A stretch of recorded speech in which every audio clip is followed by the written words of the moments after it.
Hi, I'm Kirsten, an analyst at the U.S. Government Accountability Office. Politicians, talking heads, and analysts like me are always talking about how large the debt is and how the debt will be passed down to my generation, my kids' generation, and maybe even my grandkids' generation. The debt is part of the bigger picture of the federal government's current and future fiscal health.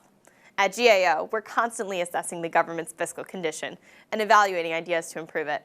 Let's take a closer look at what's going on. Have you seen this number before? $16.8 trillion.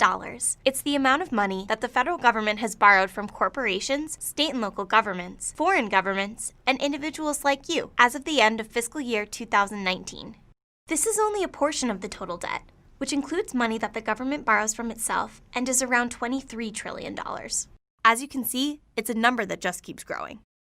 Each fiscal year, if the government spends more money than it brings in that year, that's a deficit. The nation borrows money to cover that deficit, which increases the debt. You'd think that with revenues growing and deficits shrinking in the early 2000s, the nation would be in good shape.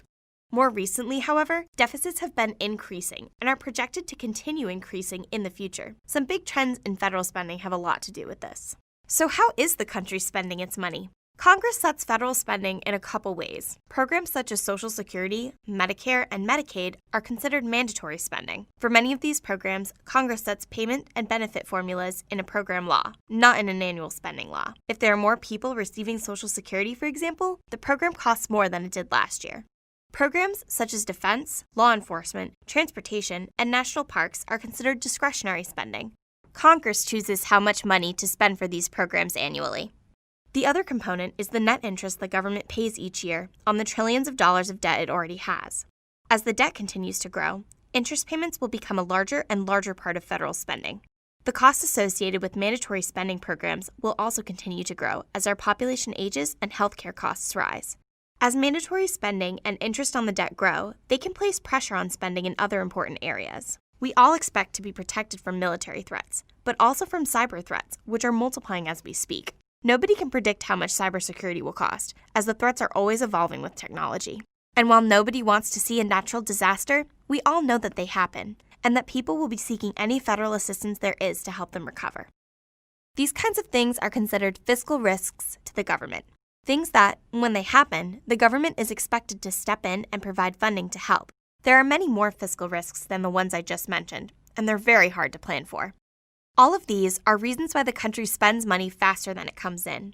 Recently enacted cuts in taxes are projected to increase this imbalance. According to the trends in our fiscal outlook, all of this is bad news for the nation's future.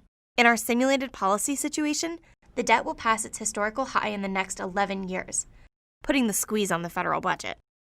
Without policy changes, critical pension insurance, Social Security, and Medicare programs are projected to run short of funds to fully pay benefits within the next 15 years. Multi-employer pension insurance in 2025, Medicare hospital insurance in 2026, and Social Security old age and survivors insurance in 2034.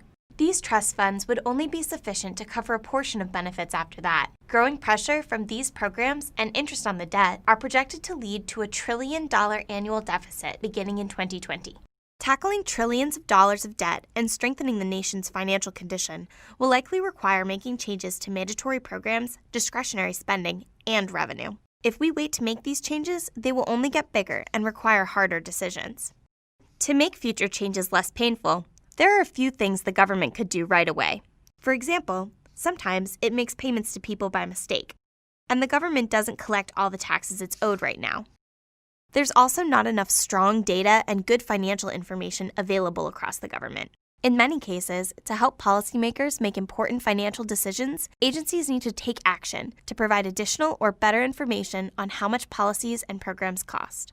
With some effort, the federal government could fix these things. It would be a start, but not nearly enough to fully tackle the $16.8 trillion debt to close the future gaps. It's important for policymakers to address the nation's long-term fiscal health in order to solve many of the other challenges facing the nation. Learn more at gao.gov.